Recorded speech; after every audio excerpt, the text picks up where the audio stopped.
আর নয়, অনেক লম্ফঝম্প হয়েছে আইন নিয়ে, আর নয়।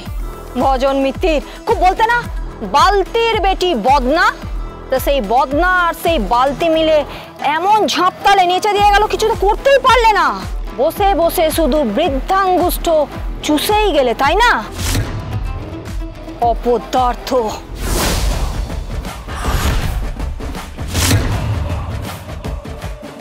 আর হ্যাঁ, এই যে কিরণ কান্তি ব্যানার্জি, আমি জানি এর পরবর্তী স্টেপ আপনার কি হবে। আপনি উচ্চ আদালতে যাবেন, সার্টিফাইড কপি তুলবেন, এফিডেভিট করবেন, সিঙ্গেল বেঞ্চে বসে শুনানি হবে, এসব অনেক কিছু হবে আমি জানি, কিন্তু কোনো লাভ নেই। ইটটা ছুঁড়লে পাটকেলটা খেতেই হবে। এই মেয়ে, তুমি তো বড্ড বেশি টকর টকর কথা বলো। উপায় নেই, কথা বেচেই আইনটা চলে, তাই না? কথা বিক্রি করতে জানতে হয়, তবে অসৎ পথে নয়, ডিসঅনেস্টির সাথে নয়, ঘুষ খেয়ে নয়, অপরাধীদের পাশে দাঁড়িয়ে নয়, মাথা উঁচু করে মেরুদণ্ড সোজা রেখে।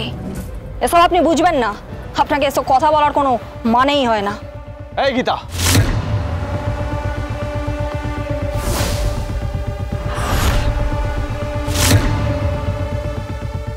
কি তুই কি আমাকে চ্যালেঞ্জ করছিস নাকি? হ্যাঁ, আমি তোমাকে চ্যালেঞ্জ করছি। ওই কৃপান ব্যানার্জি, ওই বাবু সোনাকে কোনো মতে তোমরা বাইরে বের করতে পারবে না। আমি তোমাকে চ্যালেঞ্জ করলাম। বজ্র আঁটুনি, ফসকা গেরো। আর তুমি তো আমাকে চেনো ভজন মিত্তির।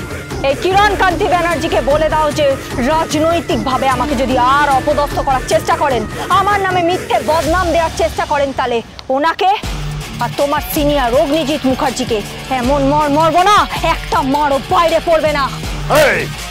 এই দেখুন, বাঘিনীর গুহায় ঢুকে আপনি বাঘিনীকে হুঙ্কার দিচ্ছেন। কান পেতে শুনুন, হুঙ্কারটা একদম নিউ নিউ শোনাচ্ছে। মারজা, একদম মারজারের মতো।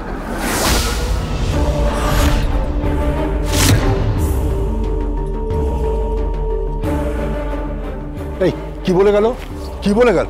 হ্যাঁ, এভাবে হবে না, এভাবে হবে না। ও খুব চালাক, ওকে সরিয়ে দিতে হবে। কি করে সরাবে? কি করবে? কি কিছু? হ্যাঁ স্যার।